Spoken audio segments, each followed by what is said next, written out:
Quelques éléments d'abord sur l'introduction. Alors il faut absolument développer davantage cette introduction. Vous en avez ici donc un exemple avec donc reprendre évidemment au minimum le nom, les auteurs, etc. Alors bien souligner le fait qu'il s'agit par exemple donc de journalistes, donc à partir de là effectivement quel type d'analyse on va avoir. Et puis, ce qui est assez intéressant, c'est de dire que effectivement, ce texte aborde le thème de la Chine et de son ouverture au monde, hein, voilà. Et puis, bien penser à annoncer le plan. Donc, en tout cas, s'il s'agit de journalistes, eh bien le dire, bien insister peut-être sur la date, puisque cette date n'est pas n'importe laquelle, c'est justement le moment où la Chine commence à s'ouvrir.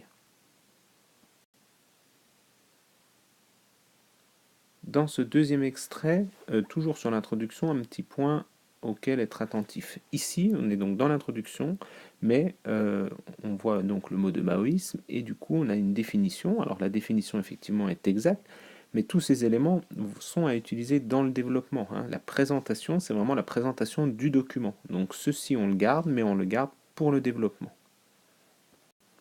Alors, ici un défaut souvent constaté. On a des informations donc sur la situation de la Chine, donc qui sont toutes vraies et bien expliquées. On nous parle des dates, on nous parle des acteurs, donc tout ça c'est très bon, mais on n'a pas de document. C'est-à-dire que c'est comme si on avait une composition, mais ici c'est une explication de document. Donc il faut absolument partir du document pour ensuite basculer du côté du cours. Autre défaut à corriger parfois, ici on a des informations essentielles sur la fin donc du devoir, avec notamment donc les zones économiques spéciales, les modernisations, etc., renforcer cette avancée commerciale, mais il s'agit de trois idées majeures et qui sont développées en à peine, enfin qui ne sont justement pas développées, puisqu'on a trois, quatre lignes dessus. Donc ces modernisations, pourquoi cette avancée commerciale, comment ça se traduit, cette idée de littoralisation, voilà, donc ça, il faut absolument le développer davantage. Autre défaut remarqué dans certaines copies, c'est que parfois vous avez fait une analyse trop linéaire, c'est-à-dire en prenant le texte, et du coup après ça va vous conduire à des choses un petit peu étranges, puisque ici on parle de 66-69, on revient en 46-49, ici donc on est en 76, et puis ici on nous parle de 1948. Donc vous pouvez tout à fait évidemment réorganiser chronologiquement votre propos, parce que là ces va-et-vient sont absolument donc à éviter. Alors ici un bon exemple de ce qu'il faut faire notamment dans la liaison entre l'extrait et le cours, puisque on a bien une citation donc du texte, hein, avec les guillemets et inspiratrice de nombreux mouvements révolutionnaires, un mot de transition et de liaison en effet, et on nous donne des arguments qui montrent bien qu'elle est inspiratrice de nombreux mouvements révolutionnaires. Et il s'agit de références soit liées à la France, soit liées à la Tanzanie, et puis on a des éléments donc de date, donc ça c'est positif. On retrouve dans cette copie le même genre de bonnes pratiques, puisque on a effectivement ces mouvements révolutionnaires du tiers-monde, et là on fait bien référence à la conférence de Bandung, et là, si je puis dire, ça y est, hein, on peut dérouler ce que l'on sait sur la conférence de Bandung, puisqu'on a un point d'appui dans le document. Ici, on est dans la deuxième partie donc, qui était proposée sur après 76. Alors, il y a des informations, hein, certaines sont effectivement tout à fait justes, simplement, on n'a aucune liaison avec le document. Donc ça, il faut absolument éviter ce point-là.